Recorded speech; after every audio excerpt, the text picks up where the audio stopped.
और राजनाथ जी पहली बार ऑपरेशन सिंदूर के बाद आए, इसलिए फिर एक बार दोनों हाथ ऊपर उठा के ताली बजा के उनका स्वागत कीजिए, उनका अभिनंदन कीजिए, उनका वंदन कीजिए। हमें गर्व है प्रधानमंत्री जी, रक्षा मंत्री जी, आप पर, आपके नेतृत्व में सीमाओं पर खड़ी सेना के रहते हुए भारत सर्वथा सुरक्षित है।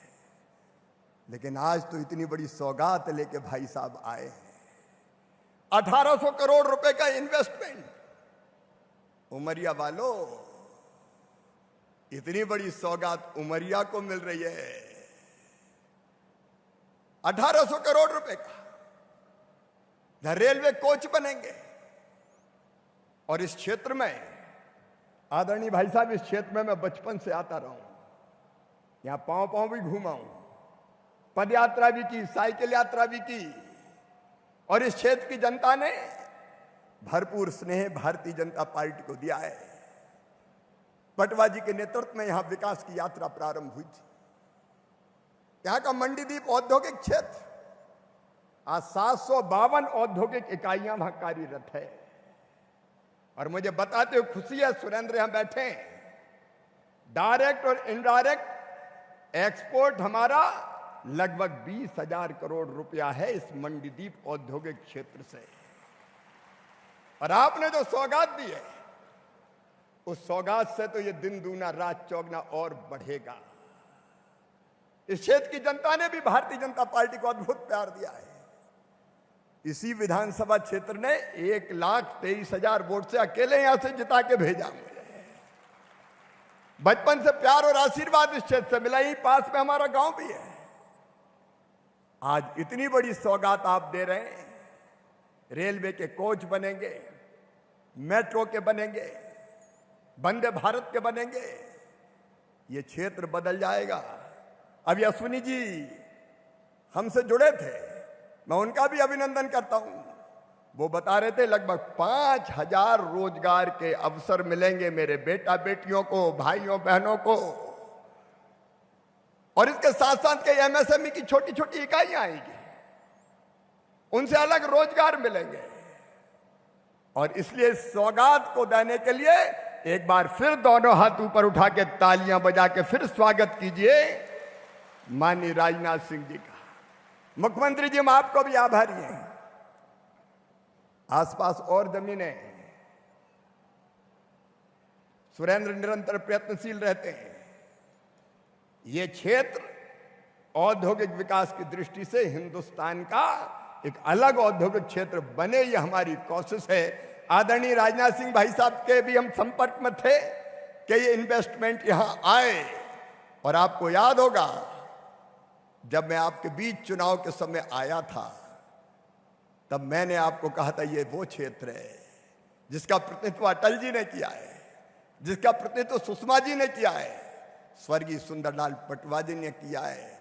हम इस क्षेत्र को आइडियल लोकसभा क्षेत्र बनाकर छोड़ेंगे। उस दिशा में बहुत महत्वपूर्ण कदम है, आप सबको बधाई। लेकिन एक बात और आज कहना चाहता हूं,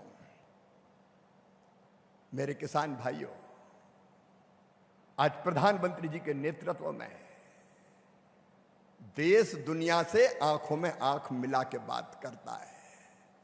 प्रधानमंत्री जी ने कह दिया, कोई समझौता ऐसा नहीं होगा जो हमारे देश के हित में ना हो। राष्ट्र हित सर्वोपरि। दुनिया के किसी देश से भी अगर कोई समझौता होगा तो देश के हितों को ध्यान में रखते हुए होगा और किसानों के हितों को ध्यान में रखते हुए होगा। किसानों के हितों से कोई समझौता नहीं होगा।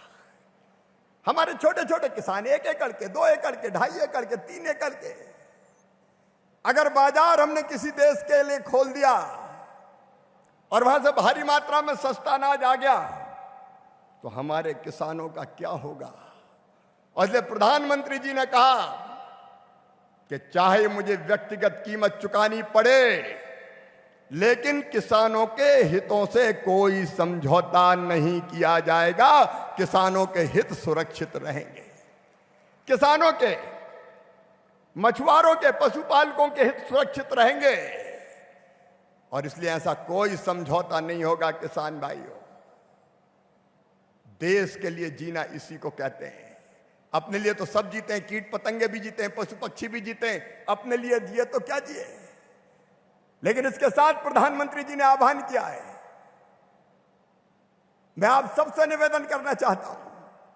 उन्होंने आह्वान किया हम सबको, हमारे देश की अर्थव्यवस्था दुनिया की चौथी सबसे बड़ी अर्थव्यवस्था है, तीसरी सबसे बड़ी अर्थव्यवस्था बनने वाली है। भारत तेजी से आगे बढ़ रहा है और इसलिए बहनों और भाइयों, प्रधानमंत्री जी का आह्वान है कि देश को और मजबूत बनाने के लिए हम अपने देश में बना हुआ सामान ही खरीदें, स्वदेशी को अपनाएं। हम घर में जो सामान लेके आते हैं, चाहे वो खाने पीने का सामान, पहनने ओढ़ने का सामान, तेलों का, साबुनों, शैम्पू हो, सौंदर्य प्रसाधन हो, वो कोई भी सामान खरीदेंगे तो अपने देश का बना हुआ सामान खरीदेंगे। 144 करोड़ भारतवासियों का देश अगर स्वदेशी अपनाना शुरू कर दे तो हमारी व्यवस्था और मजबूत, अर्थव्यवस्था और मजबूत हो जाएगी। और इसी को देश के लिए जीना कहते हैं। हमारे लिए, देश के लिए प्रधानमंत्री जी ने अपने आप को दांव पे लगा दिया। बताओ, प्रधानमंत्री जी के साथ खड़े होंगे कि नहीं होंगे? जोर से बोल के बताएं, खड़े होंगे कि नहीं होंगे?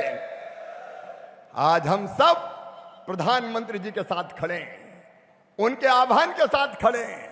और इसलिए उन्होंने आह्वान किया है तो हम भी संकल्प लें कि हमारी जरूरत की जो भी चीजें हैं यथासंभव, अगर वो भारत में नहीं बनती होगी तो अलग बात है, लेकिन भारत में अगर बनती है तो हम भारत में बनी चीजें ही खरीदेंगे। बोलिए, खरीदेंगे? जोर से बोल के बताओ, खरीदेंगे? एक बार फिर, खरीदेंगे? तो बोलिए, भारत माता की। हम स्वदेशी को अपनाएंगे, स्वदेशी को, घर में स्वदेशी। और आने वाले समय में हम स्वदेशी के लिए आंदोलन, एक जन जागरण का आंदोलन चलाएंगे। स्वतंत्रता दिवस के दिन भी अपने गांव में संकल्प लें कि स्वदेशी अपनाएंगे। स्कूल में विद्यार्थी संकल्प लें, खेतों में किसान संकल्प लें, गांवों में किसान मार्च, किसान स्वदेशी मार्च निकले। इस बार गणेश उत्सव मनाएंगे तो स्वदेशी के संकल्प के साथ, मैया दुर्गा का पंडाल सजाएंगे तो स्वदेशी के संकल्प के साथ, स्वतंत्रता दिवस मनाएंगे तो स्वदेशी के संकल्प के साथ, दिवाली मनेगी तो स्वदेशी के संकल्प के साथ। स्वदेशी, स्वदेशी, स्वदेशी, इस मंत्र को गुजाएंगे और यही देश के लिए जीना है। और किसान भाइयों, अंत में केवल एक और सूचना दे के अपनी बात समाप्त करूंगा। कल फसल बीमा योजना के मध्य प्रदेश के किसानों के खाते में भी लगभग 1156 करोड़ रुपया डलने वाले हैं। कल आपके खाते में जिनके नुकसान हुआ था फसलों का, 1156 करोड़ रुपया आपके खाते में डाले जाएंगे। कुल मिला के पूरे देश में 3200 करोड़ रुपया किसान के खाते में डाले जाएंगे। ये किसानों की सरकार है, एनडीए की सरकार, भारतीय जनता पार्टी की सरकार किसानों की सेवा में कोई कसर नहीं छोड़ेगी। मुख्यमंत्री जी से अंत में केवल 2-3 छोटे छोटे निवेदन मैं करता हूं। मुख्यमंत्री जी, 2-3 छोटे निवेदन केवल, क्योंकि फिर बैठना हो। भारी बारिश के कारण, बाढ़ के कारण हमारे कई गरीबों के मकान सिलवानी क्षेत्र में जड़ से उखड़ के चले गए। उनको तात्कालिक कुछ राहत मिल जाए तो पन्नी वगैरह लटका के वो अपना गुजारा कर सके और बाद में मकान उनके बन जाए। राहत की राशि आपने सिंगल क्लिक करके कुछ डाली है, लेकिन मकान बन जाए, ये मेरा निवेदन है। यहाँ मंडीदीप के पास राहुल नगर है, सुरेंद्र बैठे हैं। सुरेंद्र ने मुझसे कहा था कि आप भी याद दिला देना, वहां हजारों मजदूर साथी कई वर्षों से रहते हैं। मुख्यमंत्री रहते हुए मैंने वो जमीन जंगल की जमीन से परिवर्तित करवा दी। अब वो AKVN के पास है। अगर वो जमीन मिल जाए तो उनको पट्टे मिल जाएंगे और उनके मकान बन जाएंगे। वहां स्कूल और कॉलेज के लिए भी जमीन मिल सकेगी। इसकी आप कृपा करेंगे तो मेरे क्षेत्र पर उपकार होगा। और प्रधानमंत्री आवास योजना के गांव में भी और शहर में भी मकान आ रहे हैं, तो स्थायी पट्टे कई के पास नहीं है। अगर वो जहां रह रहे हैं कई वर्षों से धारणा अधिकार के अंतर्गत अगर उनको पट्टे मिल जाएंगे तो प्रधानमंत्री आवास योजना के मकान उनको मिल सकेंगे। यह हम पे बड़ा उपकार होगा। एक बार फिर मेरे बहनों और भाइयों, अपने रक्षा मंत्री जी का, यशस्वी रक्षा मंत्री जी का, जिनको देख के मन गर्व से भर जाता है, दोनों हाथ ऊपर उठा के ताली बजा के स्वागत कीजिए, अभिनंदन कीजिए और भारत माता की जो है बोल के फिर स्वदेशी अपनाने का संकल्प लीजिए। बोलिए भारत माता की, भारत माता की, भारत माता की। और गृह मंत्री अमित जी के नेतृत्व में आतंकवादियों को मारने के लिए ऑपरेशन महादेव चला था। कल ही सावन का महीना समाप्त हुआ है।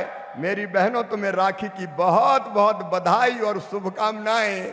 और लाडली बहनाओं, 250 रुपया सगुन भी राखी का मिल गया और अब 1250 से 1500 होने वाले भी हैं। आगे चिंता मत करना, जो है वो करें, जो कहा था वो मुख्यमंत्री करेंगे।